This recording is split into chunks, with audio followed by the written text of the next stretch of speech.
नमस्कार दोस्तों, मैं हरिंदर सिंह वालिया।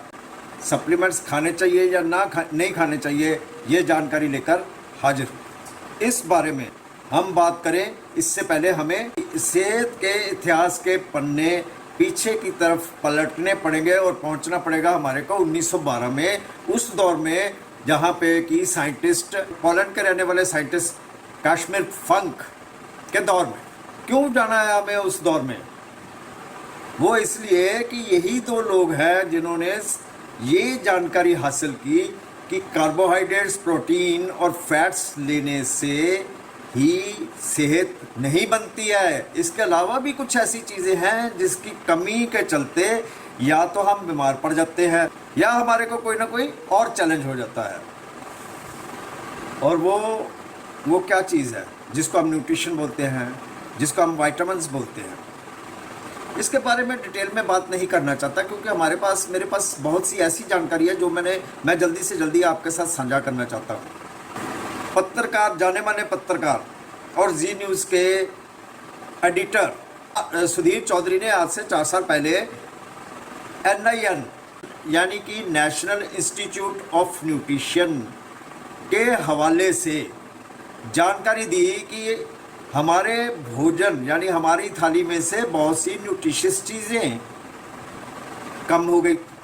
जैसे कि गेहूं से 9% कार्बोहाइड्रेट्स गायब हो गए, मूंग की दाल से 6.12% आयरन कम हो गया पहले की तुलना में, यानी अगर कह ले 30 साल पहले की तुलना में। मसूर की दाल से 10% प्रोटीन कम हो गया। आपको जानकर हैरानी होगी कि लाल लाल और बड़े साफ़ सुथरे चमकीले टमाटर जिसका हम सलाद बनाते हैं और रिकमेंड किया जाता है कि आप खूब सलाद खाइए, तो उन टमाटरों में से भी मैग्नीशियम, जिंक और विटामिन B 66 से 73% कम हो गए। कहाँ खड़े हैं हम? और हाँ, यहाँ ये बात कहना बहुत ज़रूरी है कि ये कम हुए क्यों। ये कम हुए कि हमारी धरती में से 43% जिंक कम हो गया, 18.3% बोरन कम हो गया और 12.1% आयरन कम हो गया, जिस वजह से हमारी धरती में वो ताकत नहीं रही जो हमारी धरती में पहले थी, हमारी सॉइल में पहले थी। इस बात पे इस टॉपिक पे डिटेल में बात करेंगे कि ये क्यों हुआ, कैसे हुआ, क्या करना चाहिए था। फिलहाल इतना ही जानकारी हम आपको आज देंगे। अब आप समझ गए कि हमारी थाली में से यानी हमारी भोजन में से पौष्टिक तत्व कम हो गए, जिसके चलते हमारे शरीर को पूरी तरह से पौष्टिक तत्व नहीं मिलते हैं। ये तय कौन करेगा कि हमारे शरीर में किस पौष्टिक तत्व की कमी है? ये सिर्फ डॉक्टर ही टेस्ट करके तय कर सकते हैं कि हमारे शरीर में इस पौष्टिक तत्व की कमी है, और ये हम बाहर से लें। टेस्ट करने के बाद, डॉक्टर द्वारा टेस्ट करने के बाद ही हमें पता चलेगा कि हमारे शरीर में किस पौष्टिक तत्व की कमी है और कितनी कमी है, उसको हम कितना लें ताकि वो कमी दूर हो। ये डॉक्टर ही तय करेगा ना, डॉक्टर ही बताएगा ना कि हमारे शरीर में किस चीज़ की कमी है।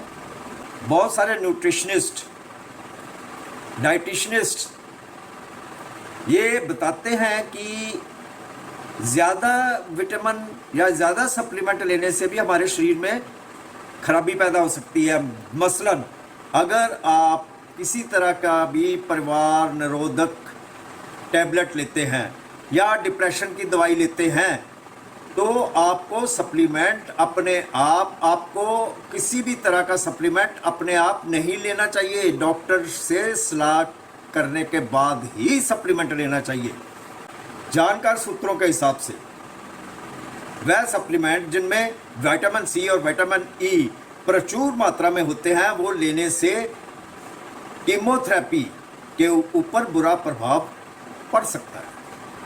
अगर हमारे शरीर में विटामिन A की मात्रा बढ़ जाती है तो हमारा सर दर्द होना शुरू हो जाएगा, हमारे लीवर के ऊपर खराब असर पड़ेगा। जानी मानी न्यूट्रिशनिस्ट डॉक्टर गीतू का कहना है कि मल्टीविटामिन्स फ़ायदेमंद हो सकते हैं, पर ये कभी भी भोजन का विकल्प नहीं हो सकते।